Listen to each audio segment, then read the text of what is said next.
The U.S. House Ag Labor Working Group has released its final report, plus farmers market grants in Arkansas, and a lot more on today's episode of the Arkansas AgCast, which starts right now.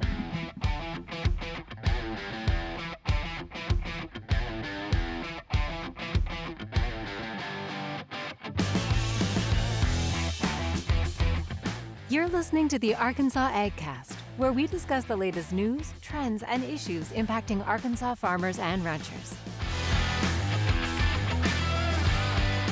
Our show is brought to you by the Arkansas Farm Bureau Federation and hosted by Jason Brown and John Nickman.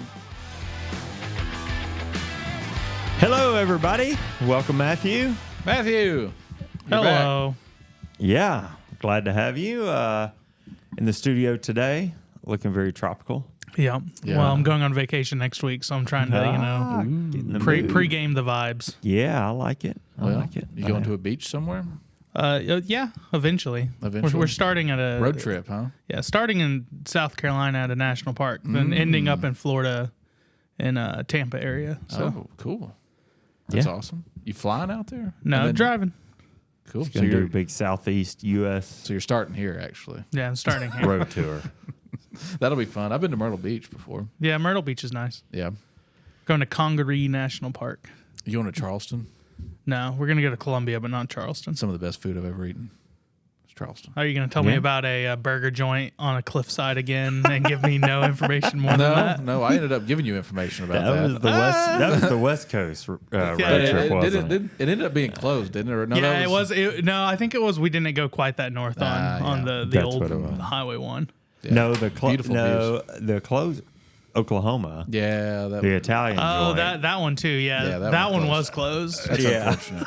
That's a good place. I couldn't remember. I knew the name there of that was place. a closed one. Yeah, the Capri, I think. Yeah, and it would have been better than the Italian place I went to in Krebs. So, you'll have that. Yeah. All right, little spring break trip. Yeah. For Matthew, y'all do anything? No. Turkey season starts here pretty soon. So really, and then we've got. I think every niece and nephew I have has a birthday between the beginning of March and the beginning of May. Really, like every weekend. Yeah. Or it's either that or recitals. Then you got Easter. It's the busiest time of year for us. And Easter's early this year. Mm-hmm. Good Friday is the last Friday in March, I think. Is it? Right? Yep, something like that. So what are y'all doing? I don't know. We're going to watch the weather, and if the weather seems to be okay, do some camping. We may break the camper out. Yeah, we may do that. But nothing for sure yet. Mm-hmm. Let me see. I feel like it's been a super busy week. Brian's out today at the statewide agents and agency managers meeting for the Farm Bureau Insurance Company. So thanks to Matthew for filling in. I know obviously you're swamped heading out on vacation this week. Yep. So thanks for making the time today. We got a lot to talk about, but this weekend is St. Patrick's Day. It is.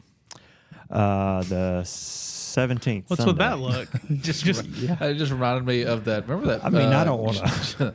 Yeah, you profiling? I don't want to size you up, but it seems, just eyeballing it here, that you should be very excited. I'm proud. I'm wearing a green shirt today, just for the announcement. I just think it's funny that his face went like 3 shades darker. What was it last year? I was showing y'all a picture of the child's book. You and Anthony. And my niece, it was like a little leprechaun and a leprechaun baby. I forgot about that. And my niece was like, "Look, Mom, it's Uncle John and Anthony." Yeah. Oh goodness. So yeah, that popped in my mind as soon as you said that. Sorry. That's a callback to our longtime listeners. Yeah, exactly. Do you remember that time? So I don't know. I won't ask if you got anything planned. I'm sure you don't. I mean, it's a Sunday. It's I don't know. I feel like my St. Patrick's Day celebrating days are behind me. Yeah. But the one thing about St. Patrick's Day, in addition to the green, is the menu. I feel like there's always a very specific menu. So a conundrum for you both. Yeah. If you're choosing if it's on Sunday, you had to choose between corned beef and cabbage, and let's say shepherd's pie. What are you going with? I'd probably take shepherd's pie. Yeah. But I made corned beef last year, and I didn't do a very good job, or I just didn't like it all that much. I've had corned beef sandwiches like before that I've really liked. But whatever I put together was not good. Yeah.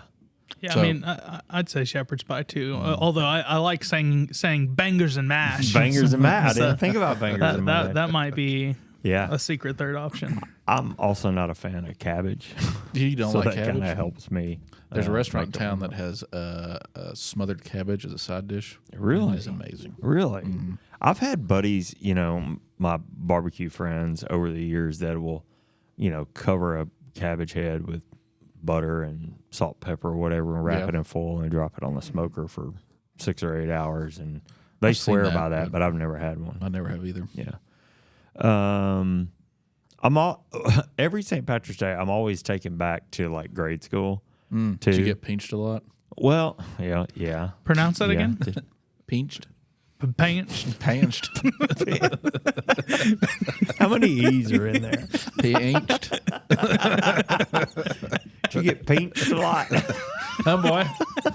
Yeah, because I had not washed my green shirt.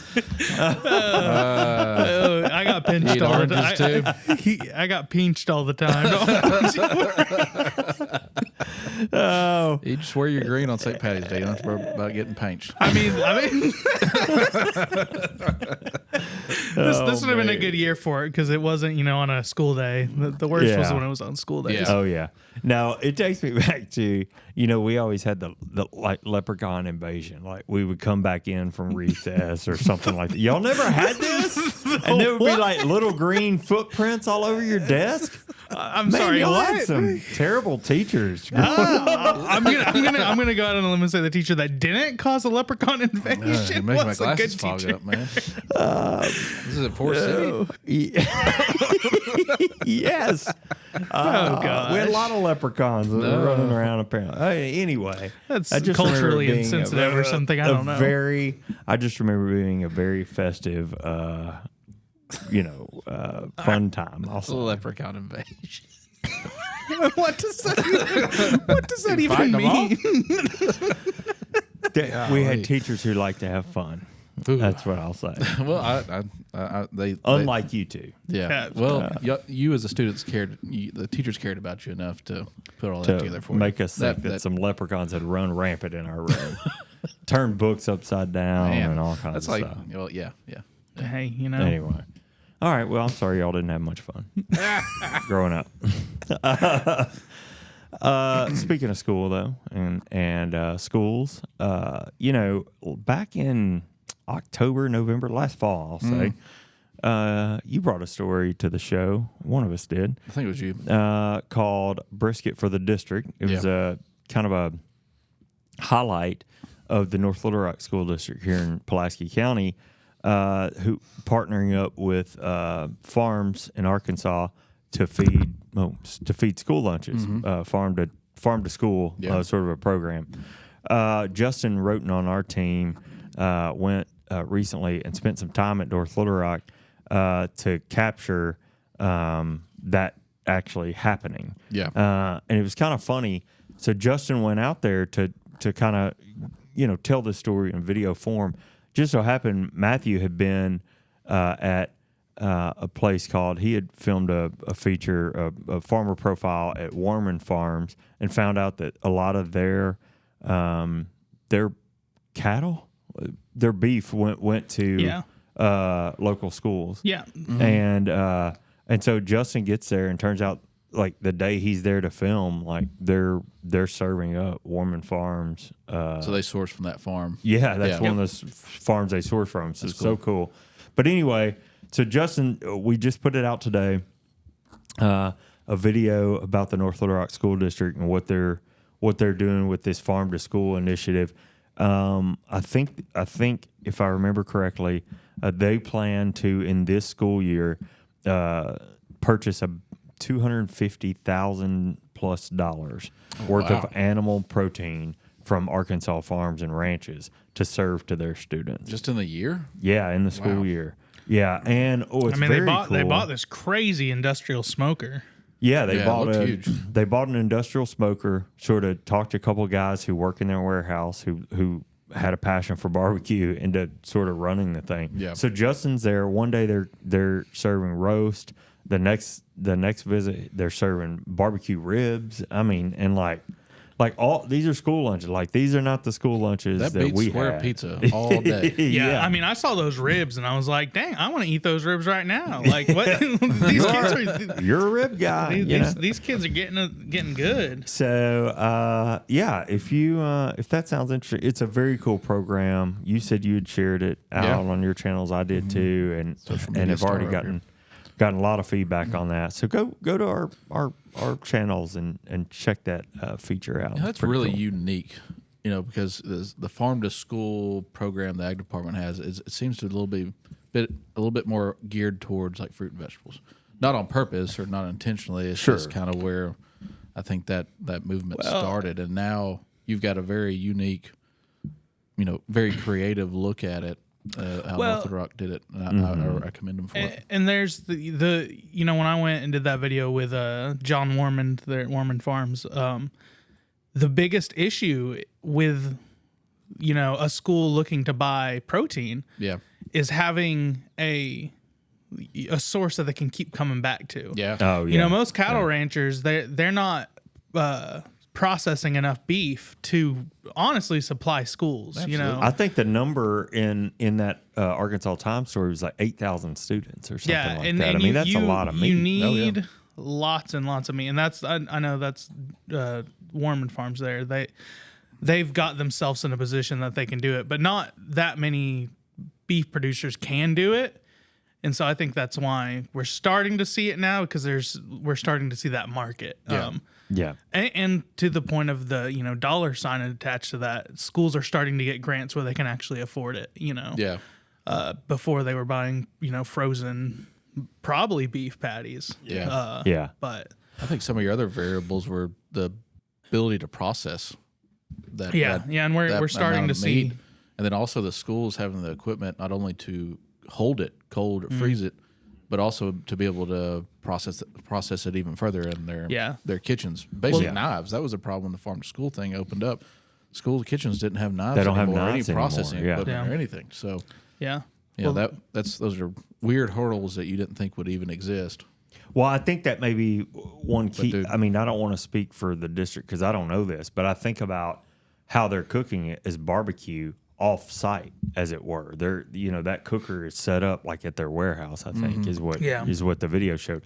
Well, you can handle all of that in that situation without having to do any kind of processing, trimming, whatever that may be, and then deliver the finished product to the schools. And most of the schools, I think, that are buying beef and protein in general are buying ground. They're buying the secondary stuff. I think that's kind of what makes North Little Rock a little special right now, is that they are taking some of the more what we would consider a primal or a primary cut and turning that into school lunches. Yeah, they're crushing it. I like pretty it. cool. Like to see it. And I know, like I said, that story last fall mentioned that they do have interest in the vegetables and fruits piece. It's just you think sourcing animal protein for 8,000 kids is tough. Yeah, that produce piece. Yeah, I'll say. well, and the timing of it, right? In that peak season in Arkansas for produce is when school's not in session. Yeah. So there's some overlap, and you've got the people who have indoor greenhouses and hydroponics and stuff like that. Yeah, and on top of that, I don't think supplies even come close,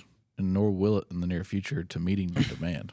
Yeah, good luck, right? Like, so that's a lot of produce. Any school nutritionist or protein too person they would love to get all of their stuff locally. I think it's just the supplies tough. Yeah, to make that last happen. Last I'll say about it. Well, we can move on, but we should really link. I'm just thinking about this out loud processing, but link or go look for the Warman Farms. Maybe we can link it in the profile or in the North Little Rock. But he talks about the education component too, and how these kids are not only eating a locally produced product, but they're visiting some of these schools and Field things trips. where Yeah, well, and field trips out to the farm, and that's an important aspect. And I think several of these schools have started putting up posters and stuff like that for Warman Farms, but maybe other farms too, and that's how you start that conversation, right? A kid's going to see a hamburger and just think it's a hamburger, you know, it might taste way better than the one they had last week, but they're not going to make that connection unless, you know, those schools are promoting that, hey, this food actually came from a farm that's right down the road. Yeah. It steps in the right direction. That's pretty cool. Well, let's not eat up any more time on that subject. Boy. You like that, Matthew? Oh yeah, it's the second week for some hardcore dad jokes. Well, we have a new Ag Insider out. Oh really? Yeah, out of our department, Commodity and Regulatory Affairs. Jared Garrett wrote a little article. I shouldn't call it little. A really good article on a story that we reported on here 2 weeks ago, I think, the Packers and Stockyards Act, and the title of it is that also enhancing transparency in poultry. His article is a little bit more specific to the poultry industry and for growers in that contract situation. Sure. So in the tournament system that they're in as well, it's specific in that article. So I'm not going to get into detail about it today because I don't want to ruin Jared's great work. So if you're interested, please visit arfb.com and click on Arkansas Agriculture /Ag Insider. All right. It'll be the first article. So yeah, it's his first article he's written since he started. So good. Congratulations, man. Congrats, Jared, on getting that published. Before we get on into the news, we've mentioned this the past couple weeks, but internships are open here at Arkansas Farm Bureau for the summer. There are a couple of opportunities, I believe, multi-departmental that would work with OMP, our organizations and member programs, with our government relations department, and the commodities team as well. And in the public relations department, we've got an internship open too. Qualifications are pretty simple. You've got to be enrolled in an accredited Arkansas university, be a junior level or higher, have a 3.0 GPA or higher. We've already established we would not have been eligible for this. No. And you've got to be pursuing a degree in ag. So there you go. If you can check those boxes, go to arfb.com, look under the careers page, and apply. And I'll say it's a pretty exclusive club of alumni of that program who've all turned out to be extremely successful. Do y'all meet annually?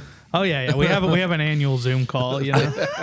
But really, I still see, you know, when we go to DC, I see some of our past interns, you know, to different agencies and organizations across the state, and there's always a connection there. So it's one of those things that if you do, it's not just, oh, this is checking a box out at an internship. You're going to make a lot of great connections along the way.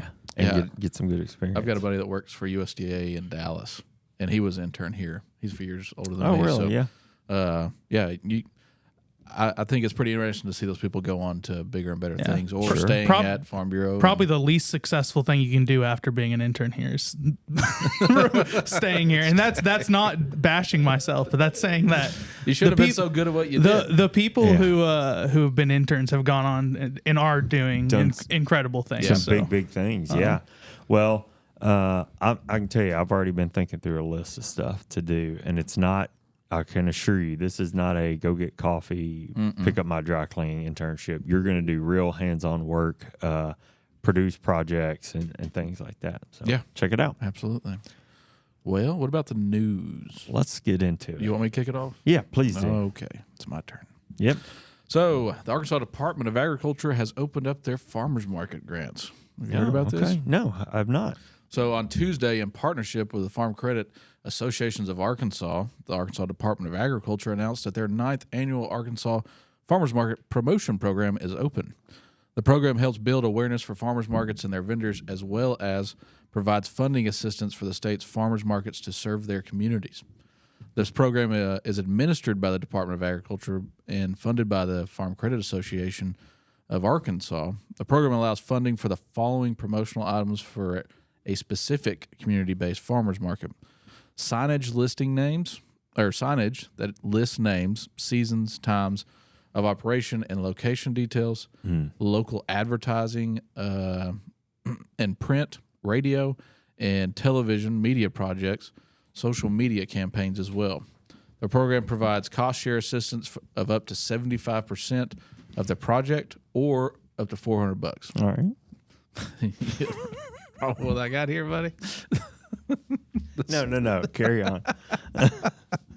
Anyways, the department and the Farm Credit Associations of Arkansas provided $9,000 in program funding to 25 Arkansas farmers markets in 2023. It's also worth mentioning, though, that they also offer reusable paper shopping bags at reduced rates for purchase by community-based farmers markets. The Farmers Market Bag Program enables farmers markets to provide convenient shopping bags for consumers. There's a minimum purchase of 250 bags at $25. If you are interested in applying for the Farmers Market Grant Program or purchasing bags for your market, you can visit agriculture.arkansas.gov. Nice. That story just gets me excited because it's getting warm, things are greening up, and we're getting close to the farmers market. We're like season. A month and a half away from first weekend. And it's always exciting to me to get out to several local markets. Not just here in Little Rock, but going and seeing all the things you can get here locally. Yeah. So Well, that's first weekend in May. Usually, is that generally roundabout what it is? Yeah. Yeah, some of the bigger ones will open up then. Yeah, I did. Yeah. Not all of them are on May 1st, I guess is what I'm trying to say. Sure. Yeah, but that is usually the rule of thumb. Yeah. All right. Well, good to know. All right. We've got some Arkansas ag news hot off the press here. Just this morning, USDA's Natural Resources Conservation Service, NRCS, we call it around here, announced that it will invest about $138 million of financial assistance from the Inflation Reduction Act in 138 new climate-smart conservation easements, through which farmers and ranchers are conserving wetlands, grasslands, and prime farmlands. The press release from USDA said the Agricultural Conservation Easement Program projects are part of a broad investment in climate-smart agriculture and forestry. The projects are broken out into two components: agricultural land easements and wetland reserve easements. And funding was prioritized by land that will most reduce, capture, avoid, or sequester carbon dioxide, methane, or nitrous oxide emissions. NRCS has selected projects addressing the following priorities here: high threat of conversion to a non-grassland use, high threat of conversion to a non-agricultural use, lands with organic soils and high carbon mineral soils, restored native forest habitat. And just a note here, there are 59 funded wetland reserve easement projects here in this category, including projects in Arkansas. And then you've got the existing native forest habitat. There are 15 funded projects here, including projects in Arkansas. And then rounding out the list, restored grassland habitat. So just a note, these projects are tentatively selected, meaning that NRCS will work with the project applicants to complete eligibility for enrollment. So far, Arkansas has chimed in or gotten projects selected for two of those categories. NRCS is streamlining ACEP appraisals, land surveys, and certifying eligible entities who help NRCS and producers enroll land into ag land easements. Additionally, they are working with partners like Ducks Unlimited, who hired 10 easement acquisition specialists to help NRCS increase capacity and acquire more conservation easements.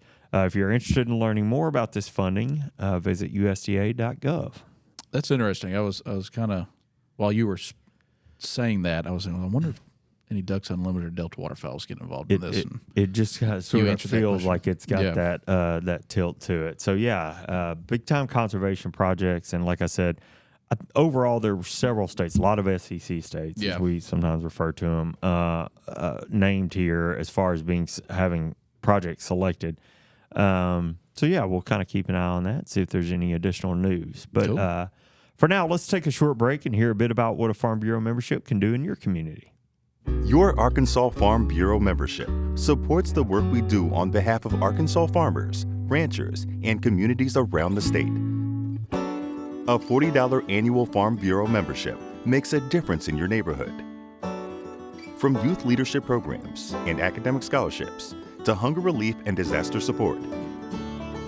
You can make a difference and be a champion for your community. Join at arfb.com. All right. I got one more story. All right. You ready? Yes, sir. All right. Hold on. So H2A labor, is back in the news. Potentially good news. Nice. For all. As we reported here a few times, the U.S. House Committee on Agriculture created the Agricultural Labor Working Group, or ALWG, last year, which is co-chaired by Republican Congressman Rick Crawford. There we go. I knew I was going to stumble through that. And Democratic Congressman Don Davis of North Carolina. Mm-hmm. The committee consists of equal parts Republicans and Democrats. And last fall, they put out an interim report, but just this last week, they released their final report with recommendations on how to improve the H-2A guest worker program. This is kind of something we've been looking forward to. The report includes over 20 recommendations, and with a bipartisan effort, 15 of those recommendations were unanimously approved by the committee. Wow. Yeah. Some of those recommendations include streamlining the recruiting and hiring of H-2A employees, expanding the H-2A program to meet year-round needs, paying employees based on duties performed for the majority of their day, and reforming wage calculation standards to provide stability in farm worker pay rates. According to the American Farm Bureau's Market Intel article regarding the issue, mandatory base wage rates for H-2A workers increased 41% from 2018 to 2023. Wow. This growth in agricultural wage rates is almost 60% higher than the growth in overall U.S. employment index. So just think about that for a second. That's kind of. It should also be pointed out the report also gives recommendations for severe weather-related worker protection recommendations to ensure employee health and safety. Yeah. So this is what. So the committee was started in the summer. The final report or interim report came out in November, and a final one came out just last week. I was pretty surprised that it came out this quick. Yeah, I thought it was going to take longer. They moved really quickly, especially, I'll say, as comprehensive as the recommendations seem to be. I'll toot your horn since I know you and Tyler Oxner, your colleague Tyler on the commodities team, sat down and talked with Alex Thomas of the Arkansas Democrat Gazette yesterday, and sort of talked a lot about this report and what it means and how farmers and our members maybe feeling about the recommendations. Yeah. So, and one thing he brought up was, the division you kind of feel between both parties right now in D.C. It was concern going into this committee, at least for people on the outside looking in, right? Yeah. And anything that requires bipartisan agreement right now. But what 15 to 20 of these recommendations were unanimously voted on or passed. Mm-hmm. So it was good to see they were actually working together. And then when we were in D.C. for issue advisory committees, we got to go talk to Congressman Crawford and Davis about it. And one of the things they said was that they agreed on more things than they disagreed on. Yeah. And that gave me a lot of confidence. Yeah, sure. But I had no idea this was going to come out just less than 30 days later. That much quicker. Yeah. I mean, do you think so? When they started this working group, did we start a committee? Yes. Here. So Tyler and I put together a committee or H2A/labor issue committee here in Arkansas Farm Bureau. And we have, I think 12 or 13 members, maybe 14. Okay. And we met in November, right when this interim report came out. Yeah, they put out an earlier. And one thing the reporter asked us yesterday was, what do you see that's different from Eastern Arkansas compared to North Carolina or California, whatever parts of the country? There really isn't. I mean, there's not a big difference in the complaints or the issues about the program from one state to the next, from one region to the next. It's all the same. Everybody has the same sentiment towards it, the same issues. It's a nationwide problem. Yeah. And this is the step in the right direction, But again, these are just recommendations. They have no legal right to make these changes. It'll take legislation and policy change to. And I think it's important to note these. Yeah, if you're listening to this show and you've not not that familiar with this program, I mean, look, the reality is farm work is hard work, and it's outdoors, it's labor intensive, and a lot of times, nowadays you can get a job in the air conditioner for similar pay, and so it not only that, but our rural communities are shrinking, and so it's just getting harder and harder for farmers to find labor to do the work, to produce the food that we need on our dinner table. Yeah. And so farmers are having to rely more and more on immigrant labor. Yeah. And it's a hard, complicated, expensive process. Yeah. And there have been some people push back on, people deserve to be paid, right? That's true. Sure. But I've also heard from these people want to work above all else. They want a job, And almost to some extent, I don't want to speak for anybody else, but to some extent, some of them are like, as long as we have a job and we make enough money, that's fine. You don't have to keep on paying us more and more every year. Yeah. So, and then also these farmers have a lot to do with, or know these people personally. Sure, right? They and have do. relationships with them. They live on their place, So they're treated like family, and that there's been some pushback to some regard on some of this on this issue. But like you said, I think what we were talking about yesterday was that when I was in high school, every kid in Stuttgart was looking for a job on the farm, and I've had plenty of farmers tell me that we don't have anybody knocking on the door anymore. Wow. Yeah.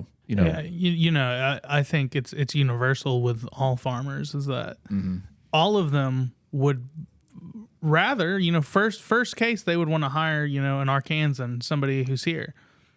It's not an option, right? No. There's just nobody coming asking for jobs anymore, and so we will not get food on our table, clothes on our back. Yeah. And another question that people kind of came up with, our farmers, was like, you have the adverse effect wage rate, which is the minimum payment or minimum amount you have to pay the employee. Yeah. And it's set so you don't adversely affect another person's wage, say somebody locally.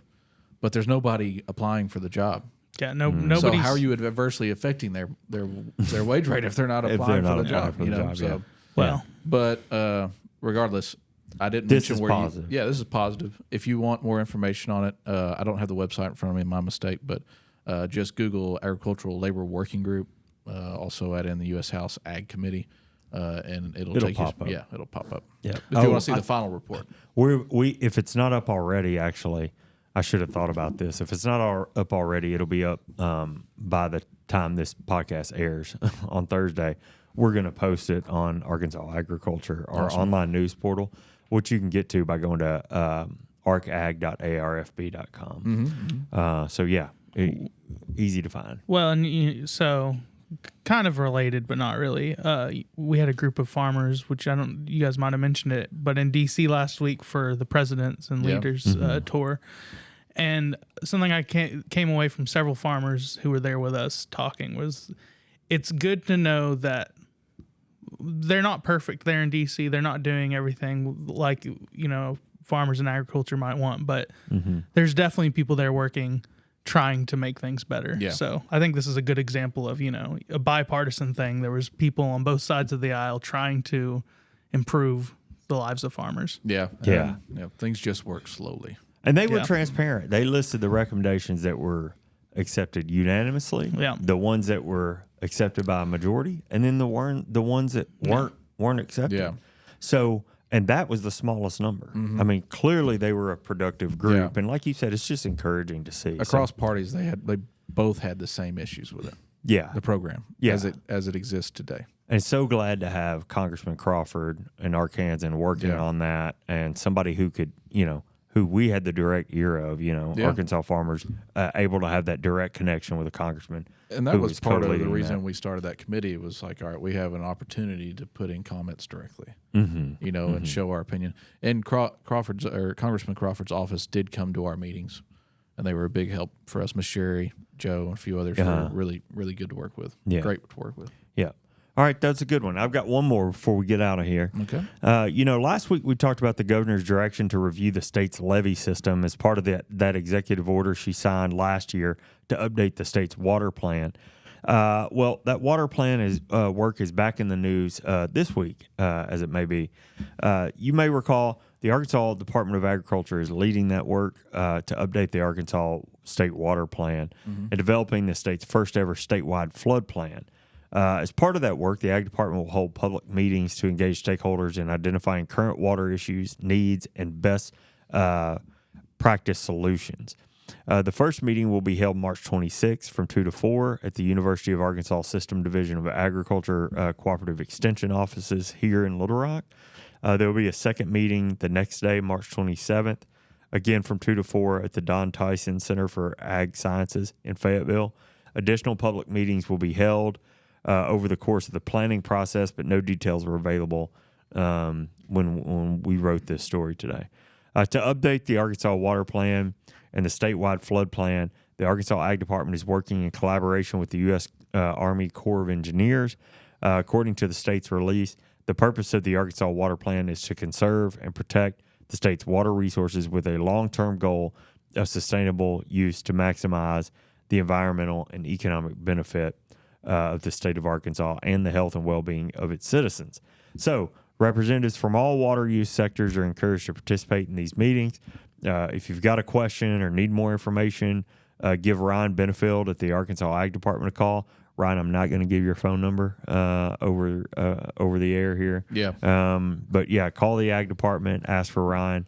I'm sure he'd be happy to help you. Again, those meetings are March 26th and March 27th. So is this only surface water, or are they also talking about groundwater too?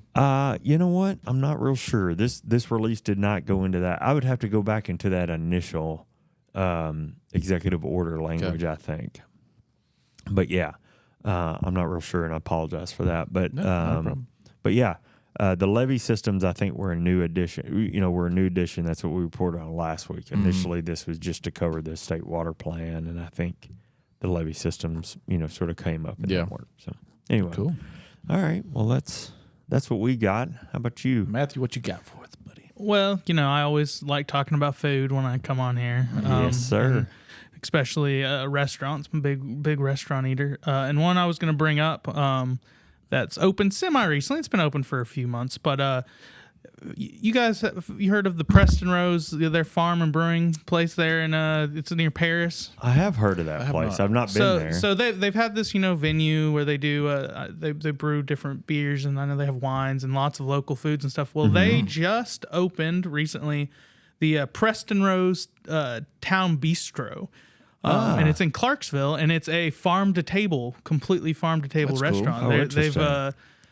It's very interesting dishes. They call it a Southern comfort food like fusion, but they have lots of Asian-inspired stuff. Pho, orange chicken, bulgogi, like lots and lots of really cool things that I feel like maybe you don't hear about often farm-to-table. I feel like farm-to-table in Arkansas usually lands on Southern comfort food. And where is it again? It's in Clarksville. Clarksville. Good. That's close. Down there in Logan County, I believe. Yeah.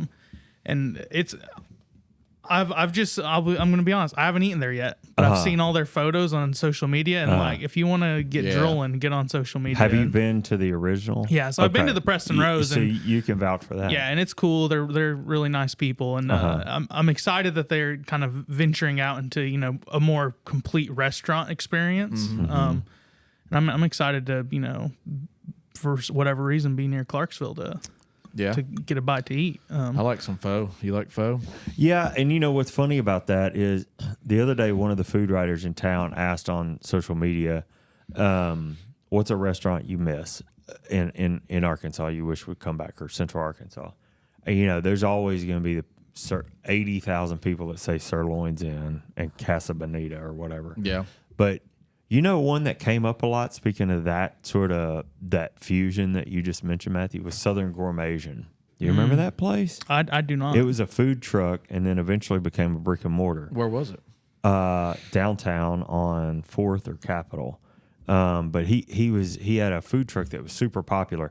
But anyway, you describing the menu reminded me of that. It was like, it was Southern food mixed with Asian food, and it was golly, that was good. So you're talking my language. Yeah, the really cool thing too is that they're I think they're having like monthly menus, and so nice. Like they're going to have a lot of seasonal stuff that kind of comes and goes in an attempt, I think, to, utilize what they can get fresh, what they can get from local farmers. Anything from Korean barbecue drums, or, they have pork belly barbecue pizza and oolong tea ice cream and pork belly pizza, char grilled shrimp. It all sounds really good. It looks really good, and I just think it's cool that Clarksville's got a little farm to table restaurant that people in the River Valley can go and support. Speaking of pizza and restaurants that aren't open anymore, did you ever eat at NYPD Pizza in West Little Rock? I did once or twice. Did you? I liked it. It was good. I liked the pizza. They had some other things, but their pizza was spot on. I think that Little Rock suffers from a lack of great pizzas. We've got a few new. We've got a lot of pizza. Now. But that's great not pizza. the same. Yeah. I will give Little Rock credit. Growing up, Little Rock just had the regular old the chains. Chili's and all these other restaurants that were just chains. But, in the last 10 years, Little Rock's came a long way. Little Rock's definitely becoming a food scene in its own right. Yeah. You'd be hard-pressed to find a better food scene than, in this region. Especially per person, I guess. We've got lots of great restaurants for our population. Yeah, really, and locally owned places. Absolutely. So, anyway, all right. Well, good conversation, good show this week, gents. Yes, sir. That wraps up the news for this week. Thanks for following along with the Arkansas AgCast. We're grateful for you taking the time to watch and listen. Yeah, remember you can catch new episodes of the show every Thursday afternoon. Find new episodes on Facebook and YouTube. Listen to audio version wherever you listen to podcasts. And make sure to subscribe and leave us a review whenever you have a few extra minutes. The Arkansas AgCast is brought to you by the Arkansas Farm Bureau. I'm Jason Brown. And I'm John McMinn. And we'll see you next week.